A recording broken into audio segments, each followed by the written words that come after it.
Hello दोस्तों, जय श्री कृष्ण। आप सभी का स्वागत है वैदिक एस्ट्रोलॉजी यानी आपके अपने लाइव जीपीएस में। एक ऐसा लाइव जीपीएस जो आपको बताता है आने वाले समय काल के बारे में। और आज मैं बात करने वाला हूं कैंसर लगन एंड मून साइन, कर्क लगन कर्क चंद्र राशि वालों के लिए वीकली होरोस्कोप 18 मई से लेकर 24 मई के बारे में। यानी कि ये क्या शिफ्ट हो रहा है, यानी कि एक बहुत ही बिजी शेड्यूल चल रहा है कॉस्मोस में। यानी कि आकाश में बहुत प्लैनेट्स अपना राशि परिवर्तन कर रहे हैं। वैसे तो हर कोई अपना राशि परिवर्तन करता है और ये बहुत आम बात है, लेकिन मेजर प्लैनेट्स बहुत ही आसपास ही अपना राशि परिवर्तन करेंगे तो बहुत बड़ा शिफ्ट लेके आते हैं लाइफ में, बहुत बड़ा ट्रांसफॉर्मेशन लेके आते हैं। और इस बदलते दौर में यानी कि हर घड़ी बदल रही है रूप जिंदगी, तो हमारी जिंदगी इवॉल्व कर रही है, बदल रही है। कहीं कोई नीजक रिएक्शन दे रहा है, किसी को एनर्जी समझ नहीं आ रही है, तो किसी की लाइफ में अबंडेंस ग्रोथ बढ़ती हुई नजर आ रही है। कोई लग्जरी को फेम को अटेन कर रहा है, कोई बहुत पर्टिकुलर हो गया, बहुत चूजी हो गया है कि मेरे को यही चीज चाहिए।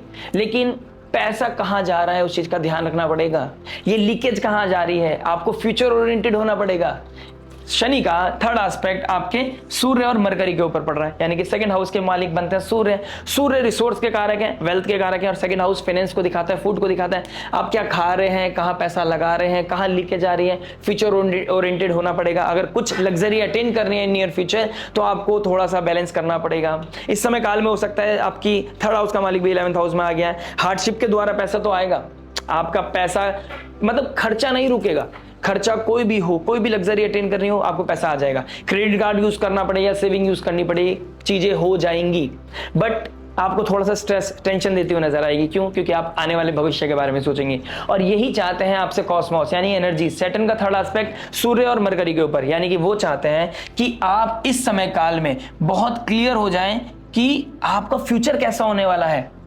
यानी कि कहां पर आपको पैसा लगाना है, कहां पर चीजें की जरूरत पड़ेगी, कहां पर आपका सेविंग आपके काम आएगा, अर्जेंसी क्या होती है लाइफ में। ये चीजें आपको बहुत प्रैक्टिकली अप्रोच रखना पड़ेगा, प्रैक्टिकली हैंडल करना पड़ेगा। इमोशंस का कोई स्पेस नहीं है इस वीक में। अगर आप इमोशनल होकर कुछ चीजें करते हैं तो ट्रबल है। अगर आप बहुत प्रैक्टिकल अप्रोच के साथ यानी कि सैटर्न के डोमेन के साथ काम करते हैं तो आपकी लाइफ में सक्सेस है। विपरीत स्थितियां बनेंगी तो टेंशन स्ट्रेस लेके आएगा ये वीक, लेकिन कहीं ना कहीं विन विन सिचुएशन आएगी। कोई नेगेटिविटी आपको बहुत बड़ा सॉल्यूशन देके जाएगा ये वीक, उसके लिए बहुत अच्छा है। ये बदलते हुए दौर में, बदलते हुए शिफ्ट में एक बहुत बड़ी गुड न्यूज मिलती हुई नजर आ रही है, इसमें कोई दो राय नहीं है। लेकिन प्रैक्टिकलिटी होनी चाहिए। आपको एंजाइटी स्ट्रेस होगा, लेकिन कहीं ना कहीं पॉजिटिविटी भी आएगी, गुड लक भी आएगा, समय साथ देगा, भगवान साथ देगा, डिवाइन आपकी हेल्प आउट करेगा। थोड़ा सा हम्बल होना और थोड़ा सा अपने अंदर कॉन्फिडेंस को मेंटेन करना आपके लिए बहुत ज्यादा जरूरी है। चलिए समझ लेते हैं हर एस्पेक्ट को। बात करते हैं आपके लव के बारे में। देखिए 5th हाउस का मालिक आपके फर्स्ट हाउस में बैठा है, अश्लेषा नक्षत्र में। रियलिटी चेक होगा, अपनों के बारे में पता चलेगा। अपने कौन है, पराया कौन है। जिससे सबसे ज्यादा प्यार करते थे वो इमोशनली आपको सपोर्ट नहीं करता हुआ नजर आएगा। जिसके बारे में आप एक्सपेक्टेशन रखते थे, जिससे आप कुछ एक्सपेक्ट करते थे, वो आपकी एक्सपेक्टेशन पूरा करता हुआ नजर नहीं आएगा। ये समय काल आपको डिस्टर्ब कर सकता है उस मामले में।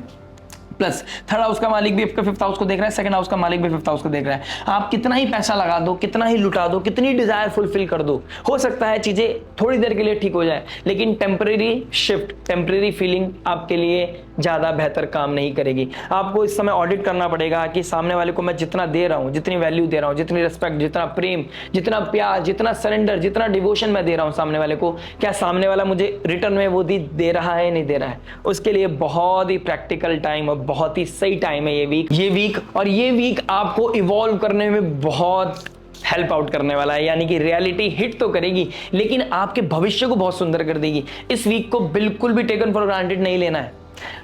चंद्रमा आपके लगन के स्वामी है, पहले 7th हाउस में जाएंगे। आप अपनी इमेज को ठीक करते हुए नजर आओगे, आप अपने बारे में सोचोगे थोड़ा सा, लेकिन फिर राहु के साथ आ जाएगा। आप किसी एस्ट्रोलॉजर, काउंसलर, हीलर की हेल्प लेते हुए नजर आओगे। आप किसी के बारे में ऑब्सेस्ड हो सकते हो या किसी की कुंडली को चेक करा सकते हो। ऐसी भी कुछ चीजें कहीं ना कहीं ट्रिगर हो रही है, क्योंकि 8th house occult, mysticism, astrology को दिखाता है, किसी रिसर्च को दिखाता है। आप हो सकता है अपने पार्टनर के बारे में ही, उसके पास, उसके प्रेजेंट, उसके रिलेशनशिप के बारे में कुछ आपको डाउट हो रहा है, आप उसके मैसेज चेक कर सकते हैं, आप उसके बारे में कुछ ढूंढ सकते हैं। सीकर बनेंगे आप इस समय कि आपके पार्टनर की लाइफ में क्या चल रहा है। इस तरह की चीजें भी हिट करती हुई नजर आ रही हैं। और अश्लेषा नक्षत्र में मंगल इस समय 5th हाउस का मालिक अश्लेषा नक्षत्र में, थर्ड हाउस देख रहा है आपको, थर्ड हाउस का मालिक देख रहा है उसको। प्रैक्टिकल अप्रोच रखना पड़ेगा। रियलिटी हिट होगी तो आपके अंदर उतना कॉन्फिडेंस होना चाहिए कि कोई भी सिचुएशन हो आप उसको भली भांति ऑब्जर्व कर लेंगे। निजक रिएक्शन देना ह्यूमन नेचर है, लेकिन उसको कितने ठहराव के साथ देना, इस चीज को आपको समझना पड़ेगा। अदरवाइज बहुत अच्छा समय है, रियलिटी हिट करता हुआ समय है, और इस वीक को अप्रिशिएट करना आपको बहुत ज्यादा जरूरी है, क्योंकि जब रियलिटी हिट होती है ना तो दर्द होता है, और उस दर्द को आप अप्रिशिएट करने लग जाएं तो भविष्य सुंदर हो जाता है, आप इल्यूजन से बाहर आ जाते हो।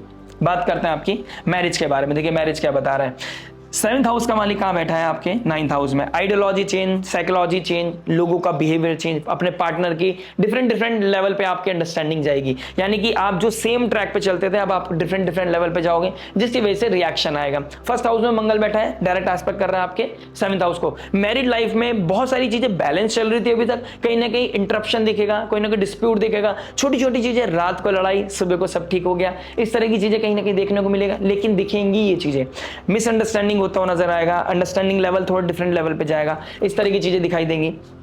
अब उस चीज को आप ठीक कैसे करेंगे? कोई एसेट खरीद लिया, कोई लग्जरी खरीद ली। देखिए शुक्रदेव आपके 4th हाउस के मालिक आपके 9th हाउस में बैठे, कोई डिजायर पूरी होती हुई नजर आ रही है, ठीक है। और चंद्रमा भी जाएंगे, लगन का स्वामी भी 9th हाउस में बैठेगा। हो सकता है कुछ स्पिरिचुअल प्लेस पे जाना, हो सकता है आप कोई ज्वेलरी, कोई लग्जरी, कोई एसेट, कोई गाड़ी, कोई घर, कोई लैंड प्रॉपर्टी, इस तरह की कोई घर में कोई मेजर इंपॉर्टेंट चीज एसेट लेके आ रहे हैं, इस तरह की चीजें भी इस वीक में दिखाई दे रही है। बट मेक श्योर वो जस्टिफाइड होनी चाहिए, वो डिजायर है या इंपॉर्टेंस है, ये नीड है, उस चीज में आपको क्या नाम है जस्टिफाई करना पड़ेगा। अपने पार्टनर के साथ बैलेंस आप उसके बैठ के बात कर सकते हैं कि ये डिजायर है या नीड है, जस्टिफाई करना पड़ेगा अपने आप को भी, अपने पार्टनर को भी, अपनी पॉकेट को भी। फाइनेंसेस जो है आपके, पैसा जो है लीकेज दिखाई दे रहा है, कोई डिजायर के चक्कर में पैसा खर्च होता हुआ दिखाई दे रहा है, किसी थर्ड पार्टी के चक्कर में पैसा खर्च होता हुआ नजर आ रहा है, किसी को प्लीज करने के चक्कर में पैसा खर्च होता हुआ नजर आ रहा है, अपनी डिजायर को पूरी करने में पैसा खर्च करता हुआ नजर आ रहा है। तो ये कहीं ना कहीं टेंशन लेके आएगा। डिजायर पूरी होना विद टेंशन आने वाली है, यानी कि मतलब कोई डिजायर पूरी तो होगी, टेंशन के साथ आएगी, इस तरह की सिचुएशन कहीं ना कहीं दिखाई दे रही है। और इस टेंशन को अप्रिशिएट करो, यानी कि भविष्य में कैसे अपने आप को बैलेंस करना है, कितना पैसा सेव करना है, कहां पे पैसा लगाना है, उसके लिए बहुत अच्छा वीक है। कहीं ना कहीं आइडियोलॉजी मैच नहीं करेंगी, इसमें कोई दो राय नहीं है, लेकिन आपको हम्बल रहना है। मैंने अश्लेषा नक्षत्र में बताया था, मंगल जब अश्लेषा नक्षत्र में ट्रांजिट कर रहे हैं और ये 7 जून तक करेंगे, जितना आप चुप रह सकते हैं उतना आपके लिए अच्छा है। एक शांत रहना 100 तरह के दुश्मनों को, 100 तरह की नेगेटिविटी को हरा सकती है। और जब आप खुद ही सोच लेंगे कि मुझे लड़ना ही नहीं है, तो आपको कोई हरा भी नहीं सकता। मैरिड लाइफ में प्रॉस्पेरिटी, अबंडेंस, हैप्पीनेस बनी रहेगी। बात करते हैं आपकी जॉब के बारे में। जॉब क्या बता रहा है? देखिए जॉब की बात करूंगा तो आपके 6th हाउस को देखूंगा, लगन का स्वामी कहां बैठा है आपका 7th house, 8th house, 9th house में। कोई पार्टनरशिप, कोई ट्रैवल मुझे कहीं ना कहीं दिखाई दे रहा है। अपनी कुर्सी को बचाने के लिए, अपनी रेपुटेशन बचाने के लिए थोड़ी मेहनत करनी पड़ेगी। विपरीत स्थितियां दिखेंगी। जुपिटर भी 12th हाउस में बैठे हैं, तो कोई foreign land, foreign people, foreign culture, वहां से कोई सपोर्ट आता हुआ नजर आ रहा है। लेकिन आपकी लास्ट मोमेंट पे कोई काम बनता हुआ नजर आएगा, यानी कि विपरीत राजयोग। पहले बहुत डाइवर्स सिचुएशन बनेगी जब आपकी लाइफ में काम बनेगा। आप किसी कोई प्रोडक्ट बेच रहे थे, कोई सेल कर रहे थे, लास्ट मोमेंट में यह सोचती हुई नजर आ रही है, यानी कि आपको पहले बहुत मेहनत कराएगा, मेहनत के बाद ही आपकी चीजें बनती हुई नजर आ रही है। अगर आपने मेहनत नहीं करी, कोई लीड मिली है आपको, उस पर वर्कआउट करना पड़ेगा, हर तरह के साम दाम दंड भेद लगाना पड़ेगा, रिसर्च करनी पड़ेगी, ऑडिट करना पड़ेगा, बहुत टेक्निकल काम करना पड़ेगा। ये जॉब आपकी मेहनत मांग रहा है। एक्सपेक्टेशंस पूरी नहीं होंगी, आपके अंदर कोई ना कोई डिससेटिस्फेक्शन आएगा, डाइवर्स सिचुएशन बनेगी। लेकिन यही जो अंदर का डिससेटिस्फेक्शन है ना, जो आपको सेटिस्फाई नहीं कर रहा है, आपको कहीं ना कहीं खुद पे मेहनत करने का या कुछ एक्स्ट्राऑर्डिनरी सोचने का, कुछ आउट ऑफ द बॉक्स सोचने का जो मजबूर कर रहा है आपको, यही चीज होगी जो आपकी लाइफ को इवॉल्व करती हुई नजर आएगी। यही आपके लिए ब्रेक थ्रू का काम करेगी। और जुपिटर यही चाहते हैं, राहु भी आपसे यही चाहते हैं, और मंगल यही चाहते हैं कि कॉन्फिडेंस रखो बच्चे, मैं आपके साथ हूं। जुपिटर कह रहे हैं मैं विपरीत स्थिति में बैठा हूं, विपरीत राजयोग बना रहा हूं, तो कोई ना कोई डाइवर्स सिचुएशन में विन विन सिचुएशन आपके लिए लेके आ जाऊंगा। लेकिन संयम, नियम, साधना, थोड़ी सी मेहनत आप करते जाइए, अपने आप को इवॉल्व करते रहिए, अपने आप को सब्जेक्ट मैटर एक्सपर्ट बनाते जाइए। किसी स्किल की जरूरत है, कोई डेवलपमेंट की जरूरत है, तो उसके लिए लग जाइए। ये टाइम आपके लिए बहुत अच्छा होने वाला है, यानी कि बदलते हुए दौर में अपना जिंदगी बदलिए। जो सेम पैटर्न पे चलती हुई आ रही थी समय काल, जो जीवन चलता आ रहा था, जॉब प्रोसेस जो सेम पैटर्न पे चल रहा था, अब उसमें शिफ्ट, ट्रांसफॉर्मेशन, कुछ ना कुछ डिफरेंट तरीके से चीजों को करना, वो समय काल आ गया है। और केतु 2nd हाउस में बैठा है। देखिए केतु सेकंड हाउस में बैठ गया, आपको अपनी स्पीच का बहुत ध्यान रखना पड़ेगा। जितना कम बोलेंगे आप उतना अच्छा सक्सेस मिलेगा। आपको बड़ बोला नहीं बनना है, यानी कि मैं ये कर दूंगा, मैं वो कर दूंगा। जो गरजते हैं वो बरसते नहीं है, ध्यान रखिएगा, और जो बरसते हैं वो गरजते नहीं है। आपको काम करके दिखाना है, एक्शन ओरिएंटेड और रिजल्ट ओरिएंटेड होना है, आपका सक्सेस आपके हाथ में होगा। बात करते हैं आपके बिजनेस के बारे में। देखिए बिजनेस क्या बता रहा है, 10th हाउस का मालिक फर्स्ट हाउस में बैठा है मंगल, और चंद्रमा भी देखेगा। और चंद्रमा का मंगल को देखना कहीं ना कहीं 7th house first house x, कोई ना कोई कोलैबोरेशन, कोई ना कोई एक टीम मीटिंग दिखाई दे रही है, जिसकी वजह से आपको पॉजिटिविटी मिलेगी, जिसकी वजह से आपका बहुत कोई ना कोई ब्रेक थ्रू मिलेगा। कोई रिसर्च पे काम कर रहे थे, कोई प्रोडक्ट लॉन्च करना चाहते थे, this is the moment, this is the high moment. या तो कोई स्ट्रेटेजीज बनाओगे, कोई डेट फिक्स करोगे, या फिर इस वीक में आप कहीं ना कहीं उस चीज को बढ़ाते हुए नजर आओगे। देखिए इस अमावस्या के बाद चांदन लग जाएगा, यानी कि अभी चांदन के बाद 26 तारीख के बाद आप इस कार्य को कर सकते हैं। कोई प्रोडक्ट लॉन्च करना है आप चांदन में कर सकते हैं, यानी कि 26 के बाद आप कर सकते हैं, आपके लिए बहुत अच्छा समय है। लेकिन आप इस वीक में करना चाहते थे, वो नेसेसरी है, तो आप इस वीक में भी कर सकते हैं, आपके लिए अच्छा ही समय है। इसमें कोई चीज, इन चीजों में नहीं पड़ना है, ठीक है, बहुत ज्यादा इन चीजों में नहीं जाना है। लेकिन ये समय काल बिजनेस को लेकर बहुत अच्छा है। लेकिन एक चीज का ध्यान रखिएगा, 10th हाउस का मालिक फर्स्ट हाउस में चला गया। आपकी आइडेंटिटी, आपकी प्रेजेंस, आपका माइंडसेट, आपकी साइकोलॉजी, सबका इंपैक्ट पड़ेगा आपके बिजनेस पे। आप कैसा सोचते हैं, आप बड़ा सोचते हैं तो बड़ा डेवलपमेंट आएगा, आप छोटा सोचते हैं तो डेवलपमेंट छोटा आएगा। आप कितना रिस्क ले सकते हैं और कितने प्रैक्टिकल रिस्क ले रहे हैं आप, उस चीज के बारे में सोचना बहुत ज्यादा जरूरी है। इस समय कोई रिसर्च करना या अपने अंदर कोई बूस्टअप करना, कुछ बिजनेस करना है, कुछ इवॉल्व करना है, कुछ बेहतर करना है, कुछ एक्स्ट्राऑर्डिनरी करना है। जो समय अभी तक था उससे डिफरेंट लेवल पे करना है, जो अभी तक नहीं किया था कुछ ऐसा करना है, उसके लिए ये समय बहुत सुंदर दिखाई दे रहा है।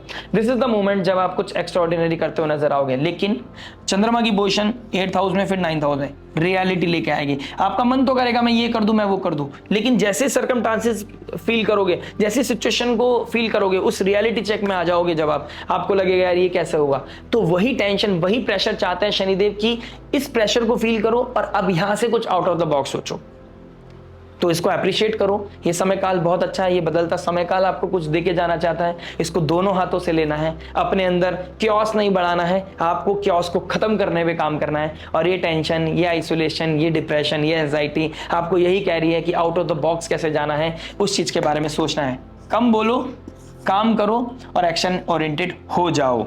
बात करते हैं फाइनली हेल्थ के बारे में। देखिए हेल्थ क्या बता रहे हैं, 6th हाउस का मालिक 12th हाउस में, ठीक है, मंगल नीच राशि में फर्स्ट हाउस में बैठा है, चंद्रमा जाएंगे राहु शनि के साथ। कहीं ना कहीं एंजाइटी, स्ट्रेस, ओवर थिंकिंग बढ़ती हुई नजर आ रही है, स्लीपिंग पैटर्न डिस्टर्ब होता हुआ नजर आ रहा है, पार्टनरशिप, मैरिज लाइफ में कोई ना कोई डिस्प्यूट होता हुआ नजर आ रहा है, फाइनेंशियल लेवल पे ट्रबल आ रहा है, कोई ना कोई फैमिली में कोई डिस्प्यूट ट्रबल दे रहा है। तो कोई ना कोई ट्रबल, कोई ना कोई डिस्प्यूट, कोई ना कोई हेल्थ चैलेंज, कोई ना कोई फाइनेंशियल लेवल का चैलेंज आपको एंजाइटी, स्ट्रेस, ओवर थिंकिंग देता हुआ नजर आ रहा है, यानी कि कॉन्शियस लेवल लो होता हुआ नजर आ रहा है।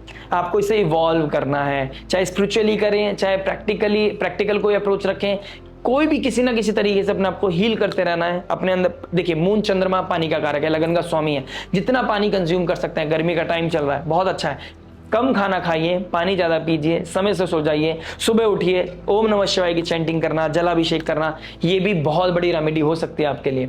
मेडिकल हेल्प के रिगार्डिंग कोई आपको ऐसा कोई डायग्नोस हुई है, कोई ऐसी चीजें चल रही है, कोई इम्यूनिटी ब्रेक हो गई है, कोई ट्रबल है, तो मेडिकल हेल्प लेकर इस तरह की स्पिरिचुअलिटी में भी इंटेलिजेंस, स्पिरिचुअल रेमेडीज करके दोनों तरह से आप हेल्प ले सकते हैं और अपनी हेल्थ को अच्छा कर सकते हैं। जितना आप ओवर थिंकिंग, एंजाइटी से बचे रहेंगे, जितना अपने आप को उससे दूर रखेंगे, डाइवर्स सिचुएशन के बारे में ज्यादा नहीं सोचेंगे, और सोचेंगे तो उसके सॉल्यूशन पे सोचेंगे। अपने आप को लेट डाउन नहीं करना है, आपको सिचुएशन को कैसे लेट डाउन करना है उसके बारे में सोचना है। हेल्थ ऑटोमेटिकली ठीक होती चली जाएगी, हीलिंग आपकी लाइफ में आ जाएगी। बात करते हैं स्टूडेंट लाइफ के बारे में। देखिए स्टूडेंट क्या बता रहे हैं, 5th हाउस का मालिक फर्स्ट हाउस में, मन नहीं लग रहा है काम में, प्रोडक्टिविटी नहीं आ रही है, टेंशन, स्ट्रेस आ रहा है, कोई ना कोई फियर आ रहा है, कॉन्फिडेंस शेक होता हुआ नजर आ रहा है, और कभी कभी स्पार्क आता है, कभी कभी एकदम डाउन हो जाते हो। तो ये अभी भी चलता रहेगा, लेकिन इस वीक में ज्यादा रियलिटी हिट होती नजर आएगी। इस समय लो ज्यादा फील करोगे, इस वीक में थोड़ा ट्रबल ज्यादा फील करोगे, कोई ना कोई आपको प्रोवोक करता हुआ नजर आएगा, जिसकी वजह से आपका नीचे रिएक्शन आएगा। शांत रहना है बच्चे, मेहनत पे काम करनी है, ठीक है, अपनी स्किल को डेवलप करना है, आपके हाथ में क्या है उस चीज के बारे में सोचना है, पॉजिटिव क्या है आपके उसके बारे में सोचना है। नेगेटिविटी की तरफ ध्यान दोगे तो दुनिया तो आपको नीचे करने के लिए खड़ी है, और आप खुद को ही नीचे गिरा दोगे तो आपको कौन उठाएगा। भगवान भी उसी की मदद करता है जो अपनी मदद करना जानता है, ठीक है। अर्जुन को महाभारत में कहा था कृष्ण भगवान ने कि आप अपनी लड़ाई लड़ो पार्थ, मैं आपके साथ हूं। तो ऐसे ही डिवाइन कह रहा है अभी आपको, आप अपनी लड़ाई लड़ते रहो, शांति के साथ, कोई निजक रिएक्शन नहीं, कोई आपको बुरा कह रहा है, भला कह रहा है, कुछ भी कह रहा है, आप बिल्कुल सिंपल माइंडसेट से अपने आप को इवॉल्व करते चले जाइए, अपने ऊपर काम करते चले जाइए, बैलेंस हो जाएंगी चीज़ें, बेहतर हो जाएंगी चीज़ें, इसमें कोई डाउट नहीं है। बात करते हैं रेमेडी के बारे में। देखिए रेमेडी क्या बता रहा है। रेमेडी की बात करूंगा तो आपके फर्स्ट हाउस में मंगल बैठे हैं नीच राशि में, और चंद्रमा भी जाएंगे 7th हाउस में, कहीं ना कहीं दोनों एक दूसरे को देखेंगे, शनि के साथ भी बैठेंगे। तो इस समय काल में शनिवार के दिन आपको शनिदेव के मंदिर जाना, कोई डोनेशन करना आपके लिए अच्छा है। गुरुदेव बृहस्पति 12th हाउस में बैठे हैं, जितना आप डोनेशन करेंगे, हैप्पीली जितना डोनेशन करेंगे उतना अच्छा है। अपनी स्किल्स पे जितना काम करेंगे उतना अच्छा है। अपने लाइफ में पॉजिटिविटी, एनवायरमेंट में जितना पॉजिटिविटी, जितना ऑर्गेनाइज रखेंगे घर को, उतना ज्यादा आपको ब्लेसिंग्स मिलेंगी, उतना ज्यादा अच्छा आप फील करते हुए नजर आएंगे।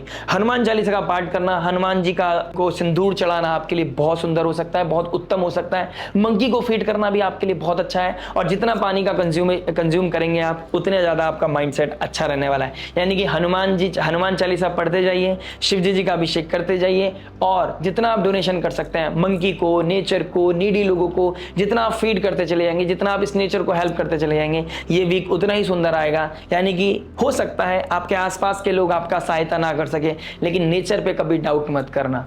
वो सॉल्यूशन ऐसा सॉल्यूशन देके जाएगा आपको, ये नेचर ऐसा सॉल्यूशन देके जाएगा जो आपके आसपास का कोई इंसान नहीं दे सकता। कहा जाता है कि जब वो देता है ना वो देता तो है ना, अपना पता देता है ना कभी जताता है, और कभी कोई अपना, कितना भी अपना हो, जब भी कोई हेल्प करता है तो जता देता है। तो आपको जब भी मांगना है डिवाइन से मांगना है, और अपने ऊपर भरोसा रखना है। ये वीक बहुत अच्छा है, रियलिटी से भरा है, थोड़ा एंजाइटी से भरा है, लेकिन आप इस चीज से निकल जाएंगे। हनुमान जी का हाथ पकड़ लीजिए, ना से रोग हरे सब पीरा, जपत निरंतर हनुमत बीरा। मिलते हैं नेक्स्ट वीडियो में। टिल देन नमस्ते, राधे राधे, प्रणाम।